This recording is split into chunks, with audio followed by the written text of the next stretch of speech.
अस्सलाम नाज़रीन, मैं हूं असद अली तूर अपने प्रोग्राम असद तूर अनसेंसर्ड में।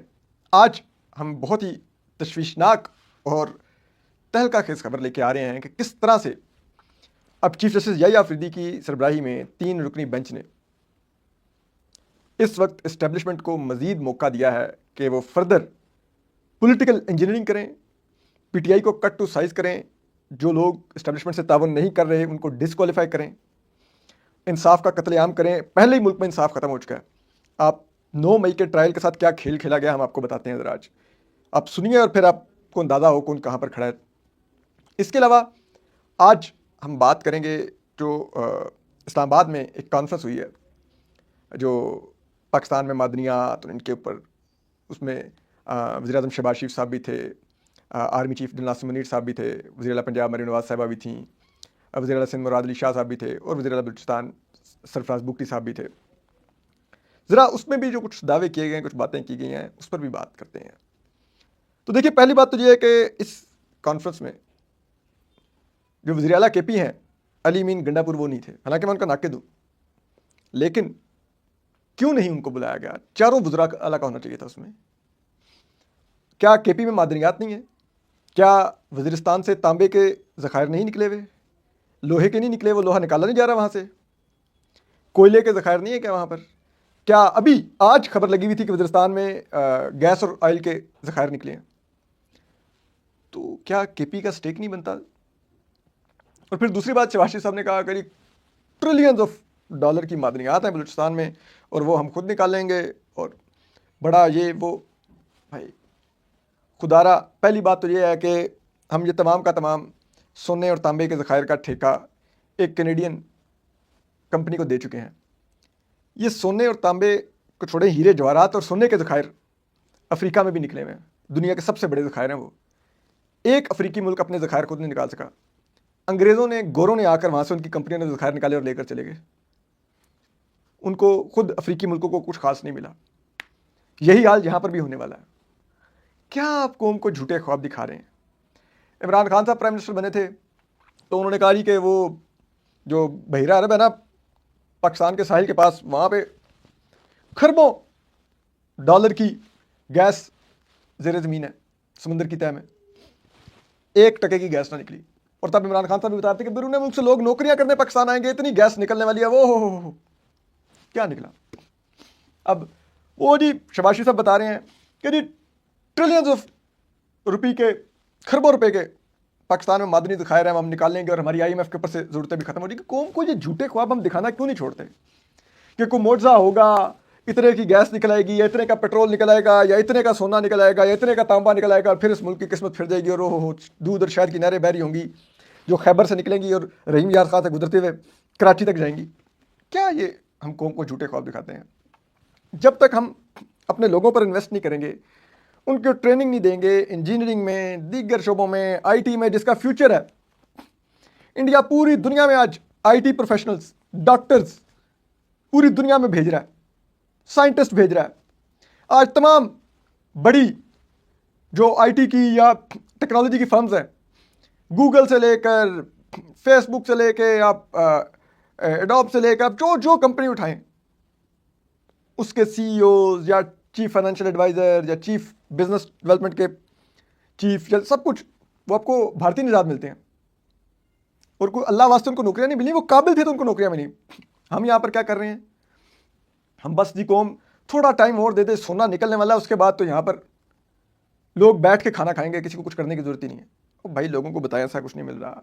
मेहनत करें, अपने बच्चों को पढ़ाएं, अच्छी जगहों पर पढ़ाएं, अच्छी तालीम दिलाएं, किसी अच्छी फील्ड में करें, स्किल्ड लेबर हम तैयार करें जो हम अरब ममालिक को बरामद करें, कोरिया में, दीगर ममालिक में स्किल्ड लेबर हम तैयार करें जिनको हम भेजें। अब वो भी तंग आ गए, वो कहते हैं यार हम ये कंस्ट्रक्शन के बिजनेस के लिए लेबर क्यों पाकिस्तान से लेते हैं? तो कुछ अकल को हाथ मारें। धोखा देना अपनी कौम को छोड़ दें अपने इक़्तिदार की खातिर। फिर अब ज़रा सुनिए कि कौम को धोखा सिर्फ शहबाज शरीफ साहब या ये जो आज सारे खड़े हुए थे उसमें मिनरल्स वाली कॉन्फ्रेंस में, वो नहीं दे रहे। अब आप आगे देखते रहिए कि अब 9 मई से मुतल्लिका मुकदमात हैं, ठीक है? अब आप इन मुकदमात की ज़रा तादाद सुनते रहिए, ठीक है?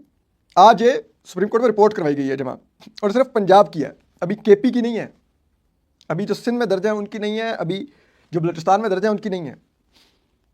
तो कहा जा रहा है कि पंजाब में 9 मई से मुतलका जो केसेस की तादाद है वो ज़रा गिनते जाइए। पंजाब के अजला में 319 मुकदमात दर्ज हैं इंसाई दहशतगर्दी के 9 मई से मुतलका, जिसमें 35,962 लोग नामजद हैं या मुलजिम गर्दाने गए हैं। 11,367 गिरफ्तार हैं। 9 मई 2022 से ये लोग गिरफ्तार हैं, 23 से ये लोग गिरफ्तार हैं। फिर 24,595 ताहाल मफरूर हैं। एक पंजाब, मेरे ख्याल में पंजाब के 34 के 36 अजला बनते हैं, 319 मुकदमात हैं। आप सोचिए कि इंसाई दहशतगर्दी के कानून का कितना गलत इस्तेमाल किया गया। हमने रियासत को इंसदाद दहशतगर्दी का कानून दिया कि आप मुल्क में दहशतगर्दी पर काबू पाएं। रियासत ने दहशतगर्दी पर तो खाक काबू पाना था। ये इस कानून का इस्तेमाल सियासी एहतजाजों, सियासी इख्तलाफ राय, सहाफ़ियों, सियासी कारकुनों, पॉलिटिशियंस, उन पर करना शुरू कर दिया। मतलब कोई जुल्म की हद होती है। और फिर हमें बार बार जब दहशतगर्दी बढ़ती है तो हमें बताया जाता है नहीं नहीं, वो दहशतगर्दों का ट्रायल मिलिट्री कोर्ट्स में होना चाहिए। भाई तो फिर ये कानून हमने किस लिए बनाया था? अगर क्या सियासतदानों पर, सियासी कारकुनों पर, इख्तलाफ राय रखने वालों पर, सहाफ़ियों पर तलाक के लिए बनाया था क्या हमने? कोई जुल्म की भी कोई हद होती है। और फिर आप देखिए कि अब अगर इतना गलत कानून का इस्तेमाल हो रहा है, और पहली बात तो यह है कि दहशतगर्दी की अदालतों को चाहिए कि 9 मई को जो हुआ, मैं बार बार कहता हूँ, ये जो अमलाक पर हमले हुए, कोर कमांडर हाउस जलाया गया, या जिसे कहते हैं GHQ का दरवाज़ा तोड़ा गया, दीगर जगहों पर जो पथराव हुआ कंटोनमेंट्स पर, वो कार्य सरकार में मुदाखलत का बिल्कुल मुकदमा है, वो नहीं होना चाहिए था। और कार्य सरकार में मुदाखलत की जो बनती है सदा, वो उनको ज़रूर मिलनी चाहिए। जितना ही कानून नुकसान किया है वो भी उनसे रिकवर होना चाहिए। लेकिन ये दहशतगर्दी नहीं है भाई। दहशतगर्दी वो थी, वो जो GHQ में डॉक्टर उस्मान और उसका गैंग घुस गया था, जिसमें हमारे कितने कीमती फौजी अफसर और एहलकार शहीद हो गए थे। वो होती है दहशतगर्दी यार। दहशतगर्दी थी पेशावर आर्मी पब्लिक स्कूल में जो हमारी माओं के कीमती बच्चे 147 शहीद कर दिए दहशतगर्दों दरिंदों ने, वो होती है दहशतगर्दी। ये एक सियासी उकसाने की बुनियाद पर कुछ एहतजाज, जलाओ, गिराओ, तोड़ फोड़, ये कब से दहशतगर्दी में आ गया? इस बुनियाद पर इन दहशतगर्दी की अदालतों को तो सबसे पहले ये मुकदमा पहली समात पर डिस्चार्ज कर देने चाहिए थे कि भाई ये मुकदमा बनता ही नहीं, ये आप हमारे आगे क्या लेके आ गए हैं? हम ऐसे मुकदमा सुनने के लिए बैठे हुए हैं स्पेशल कोर्ट्स में। लेकिन हालत ये है कि अब चीफ जस्टिस याहिया अफरीदी तक मुकदमा आ गया। उसमें चीफ जस्टिस याहिया अफरीदी को कहा गया कि जिन लोगों को इसमें चंद एक दर्जन को जो जमानत मिली है वो मनसूख की जाए। अब चीफ जस्टिस याहिया अफरीदी ने गुज़िश्ता समात पर पंजाब हुकूमत के जो वकील थे उनको कहा कि आप पंजाब हुकूमत से इजाज़त लें और हमें बताएं, हम उनको एक ऑप्शन दे रहे हैं कि बजाय इसके कि हम इनकी ज़मानत मनसूख कर दें, वो 3 माह में केस का फैसला करवा लें। वो लेकर आज पहली बात यह है कि तजवीज़ ही इतनी अजीबो गरीब है कि कैसे शफाफ ट्रायल मिलेगा 3 माह में। अब तो उन्होंने कह दिया 4 माह में कर दें। 4 माह में कैसे? मैं भी रीमा उमर साहब को सुन रहा था, कैसे ट्रायल कंक्लूड होगा जो पिछले 2 साल में नहीं कंक्लूड हो सका? अब 4 माह में कैसे कंक्लूड होगा? अगर आप कहेंगे कि ये स्लो ट्रायल के लिए की वजह से डेडलाइन रखी गई, तो भाई वो 2 साल इस वजह से कंक्लूड नहीं हो सका कि साल साल प्रोसिक्यूशन ने चालान ही जमा नहीं कराया इन मुकदमात में। वो लाहौर के जो दहशतगर्दी के अदालत के जज थे वो रावलपिंडी के चीखते रहे कि भाई ये किधर चालान क्यों नहीं ला रहे हो? चालान आता तो ट्रायल चलता ना। तो इसमें अदालत की कमजोरी नहीं है, इसमें कमजोरी तो प्रोसिक्यूशन की थी। और वो मुझे एक दफा इन्हीं केसेस की प्रोसिक्यूशन से मुतल्लिका एक शख्सियत ने बताया, मैंने कहा ना ये चालान क्यों नहीं जमा करा रहे, ट्रायल चलवाएंगे? तो उन्होंने कहा कि भाई हमें जो ताकतवर लोग हैं ना, जो इन मुकदमात के पीछे हैं, उन्होंने कहा है कि अभी आपने चालान नहीं जमा करवाना। क्यों? एक तो वो ज़्यादा टाइम तक इनको जेल में रखना चाहते हैं ताकि जब तक चालान जमा नहीं होगा, ट्रायल नहीं शुरू होगा, तो ये मुकदमात के मुल्ज़मान जेल में रहेंगे। और आपको पता है 11,000 से ज़्यादा उस वक्त के अभी तक जेल में है। दूसरा, उन्होंने कहा कि वो इसको एक टूल के तौर पर इस्तेमाल कर रहे हैं प्रोपेगेंडे के लिए कि देखें ऐसा दहशतगर्दी की अदालत कुछ कर रही नहीं, इसलिए हम मिलिट्री कोर्ट में 100 PTI के कारकुनों का ट्रायल कर रहे हैं। तो वो उसका जवाब बना के मिलिट्री कोर्ट्स को लेजिटिमाइज कर रहे हैं, तो वो हमें नहीं चालान जमा करवाने देते।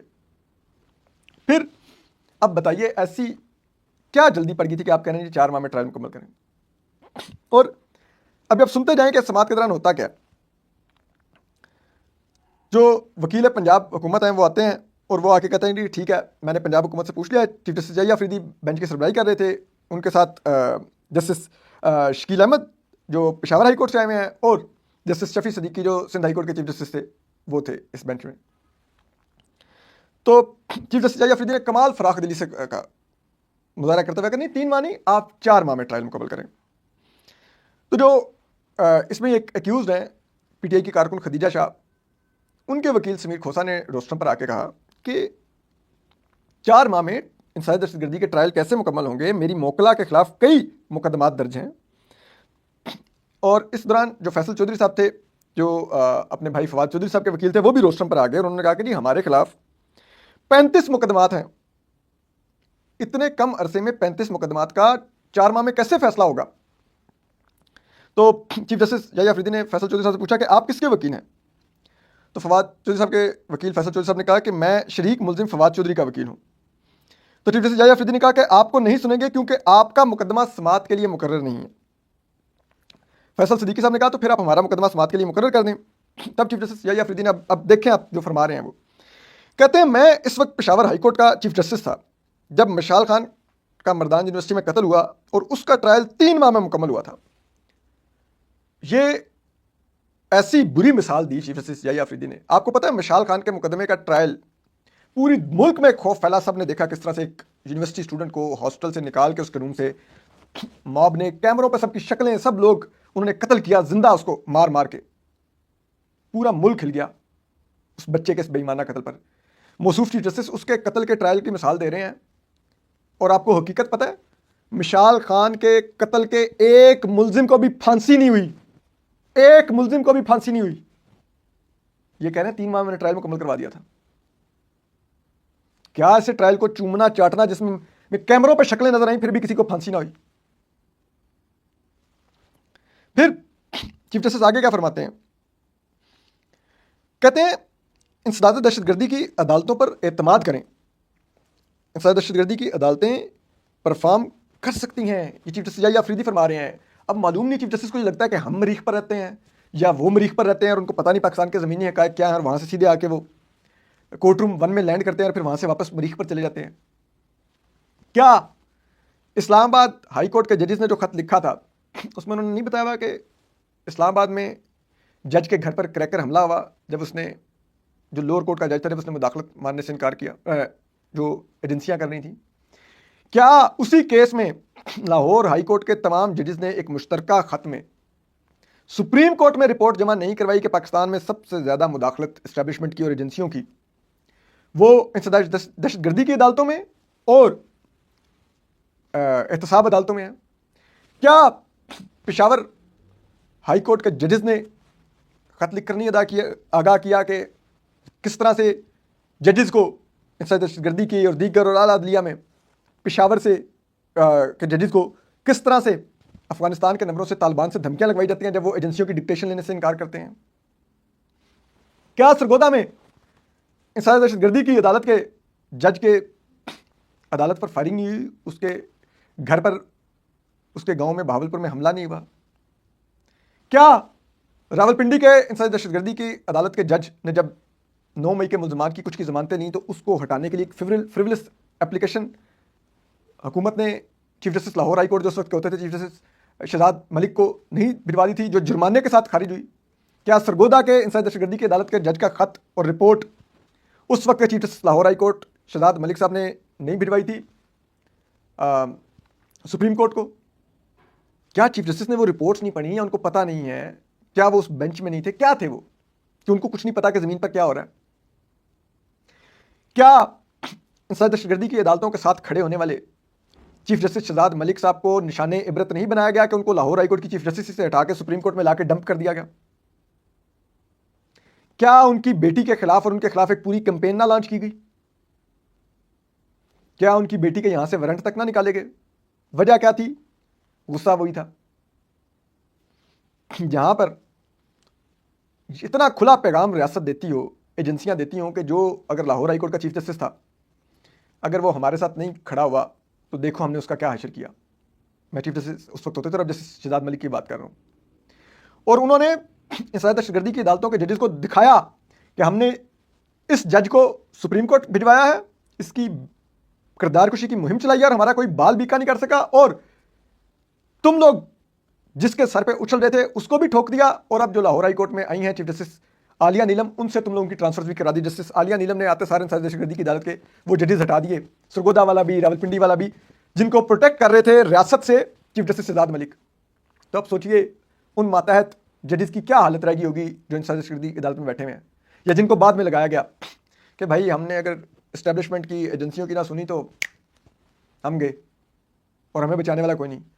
जो बचाने वाले हैं उनके तो बेडरूमों से कैमरे निकलते हैं, उनके तो रिश्तेदारों को उठा के करंट लगाते हैं, उनकी तो फैमिलीज का डेटा लीक करते हैं, उनको तो चीफ जस्टिस नहीं बनने देते। और इस अमल की सदा यह है कि वो इस्लामाबाद हाईकोर्ट के जस्टिस मोहसिन अख्तर कैनी को चीफ जस्टिस नहीं बनने दे रहे सिर्फ इसलिए, क्यों? क्योंकि वो अपने जजेस के साथ खड़े हुए। तो क्या ये सब कुछ इतना मामूली है कि वो कहें कि जी आप इस दहशतगर्दी की अदालतों पर एतमाद करें और वो परफॉर्म करेंगे? क्या चीफ जस्टिस किस दुनिया में रहते हैं कि वो हमें ये फिक्शन बता रहे हैं और कह रहे हैं कि हम उनकी बात पर यकीन करें? फिर आप सुनिए, फिर इस दौरान एक और जो चीज़ हुई, जो खदीजा शाह के वकील थे समीर खोसा, उन्होंने कहा कि मेरी मोकला के बुनियादी हकूक़ का तहफ़्फ़ुज़ किया जाए। चीफ जस्टिस जाहिद अफरीदी ने कहा कि केसेस को चलने दें, इंसानी दहशतगर्दी की अदालतों पर एतमाद करें। इस दौरान जस्टिस सलाउद्दीन पंवर ने, सॉरी वो जस्टिस शफी सदीकी नहीं है, जस्टिस सलाउद्दीन पंवर ने कहा कि आप महज तासुर की बुनियाद पर बात कर रहे हैं कि आपके हकूक मुतासर होंगे। इतना कुछ मैंने भी आपको सुनाया है, ये तासुर है? क्या लाहौर हाई कोर्ट के जजेस ने जो खत लिखा वो तासुर की बुनियाद पर लिखा था? क्या पेशावर हाई कोर्ट के जजेस ने तासुर की बुनियाद पर खत लिखा था? क्या इस्लामाबाद हाई कोर्ट के जजेस ने तासुर की बुनियाद पर खत लिखा था? क्या सरगोदा के इंसानी दहशतगर्दी की अदालत के जज की अदालत पर जो फायरिंग हुई थी, उसके घर पर जो हमला हुआ था, उसने क्या कहा था कि मेरा तासुर है कि मेरे पर हमला हुआ है, मेरी अदालत पर फायरिंग हुई है? असल में कोई फायरिंग नहीं हुई। फिर चीफ जस्टिस याह्या अफरीदी फरमाते हैं कि कानून वाज़ेह है, इंसानी दहशतगर्दी की अदालतों में ट्रायल रोजाना की बुनियाद पर होगा। अब आप एक चीज़ सुने ज़रा कि ये जो सब कुछ बता रहे हैं, क्या चीफ जस्टिस को नहीं पता कि पंजाब के 34 अजला में 319 मुकदमात का मतलब ही यह है कि हर शहर के अंदर ना करते 10 से 15 FIRs हैं। क्या हो गया भाई कि 15 FIRs काटने की जरूरत पड़ी एक ही वाकये के अंदर? कैसे 11,962 लोग अभी तक जेल में, उनको जमानत तक नहीं मिली? अगर ट्रायल चलना था, ट्रायल चलता रहता, जमानत तो मिलती। किसने नहीं इंसानी दहशतगर्दी की अदालतों को जमानत लेने दी? शाहमूद कुरैशी की या डॉक्टर यास्मीन राशिद, या ये सब लोग इतने अरसा जेल में कैसे रहे? वो और फिर चीफ जस्टिस याह्या अफरीदी जरा पूछने की जरूरत करते हैं कि 319 मुकदमात में कितने रुकने असेंबली नामजद है, ताकि उनको पता चलता है कि अब जब अदालतों से सजाएं होंगी तो कितने पार्लियामेंटेरियन पीटीआई के डिस्क्वालीफाई होंगे और पीटीआई का कितना अददी नंबर मजीद कम हो जाएगा असेंबलियों में, पाकिस्तान की सूबाई असेंबलियों में भी और कौमी असेंबली में भी। और किस तरह से एस्टेब्लिशमेंट को अब और मजीद खुला मौका मिलेगा कि पीटीआई के जो लोग जीते हुए थे, जिनको वो कह रहे थे कि 26वीं आईनी तरमीम में अपनी पार्टी को डिफाई करके आके यहाँ पे वोट करो, जो उन्होंने अगवा कर लिए, जो भाग के केपी में छुप गए, उस वक्त हाथ नहीं आए, जिनके घरों पर जाए, इस्लामाबाद में भी F7 में घर में घुस के एक MNA, वो क्या जट हैं, उनकी अहलिया को मारते पीटते रहे, उनके बच्चों को मारते रहे, उनके नौकरों को मारते रहे। तो उस वक्त जो हाथ नहीं आए एस्टेब्लिशमेंट भी क्या तो रही थी बच्चू, फिर बच कर दिखाना, अभी तो वोट करने नहीं आ रहे लेकिन छोड़ेंगे तुम्हें नहीं, उनको चुन चुन के ये इन केसेस में डिस्क्वालीफाई करवाएंगे। क्या चीफ जस्टिस याह्या अफरीदी को ये बात नहीं पता कि ये सब कुछ होगा? वो पेशावर हाई कोर्ट के जज रहे हैं, पेशावर हाई कोर्ट के चीफ जस्टिस रहे हैं, सुप्रीम कोर्ट के जज रहे हैं, अब सुप्रीम कोर्ट के चीफ जस्टिस हैं, 10-15 साल से वो अदलिया के जज हैं, इससे ज़्यादा अरसा उनका वकालत का है। वो इतने भोले और मासूम हैं, उनको नहीं पता कि इन केसेस में क्या होना है, या वो जो फैसला करने जा रहे हैं उसके रिप्लिकेशंस क्या होंगे, उससे एस्टेब्लिशमेंट खेलेगी कैसे और उससे एस्टेब्लिशमेंट को फायदा क्या पहुंचेगा।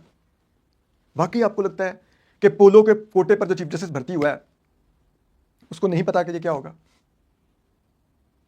आप ये देखिए कि दोनों उन्होंने अपने साथ नए जजेस इस बेंच में डाले, जो 26वीं आईनी तरमीम के बाद कोर्ट पैकिंग के लिए सुप्रीम कोर्ट जिनके बारे में लाने का तासुर है, उन जजेस के साथ मिलकर चीफ जस्टिस याह्या अफरीदी ये कर रहे हैं। और फिर वो कहते हैं मैं तो बड़ा इंडिपेंडेंट जज हूं। वैसे उनको पोलो खेलने का शौक है, अपने घोड़े जस्टिस पर बैठ के पोलो खेलते हैं वो, लेकिन जहां पर एस्टेब्लिशमेंट को जरूरत थी तो भागे भागे आए, उन्होंने केस सुन के काम सीधा कर दिया एस्टेब्लिशमेंट को।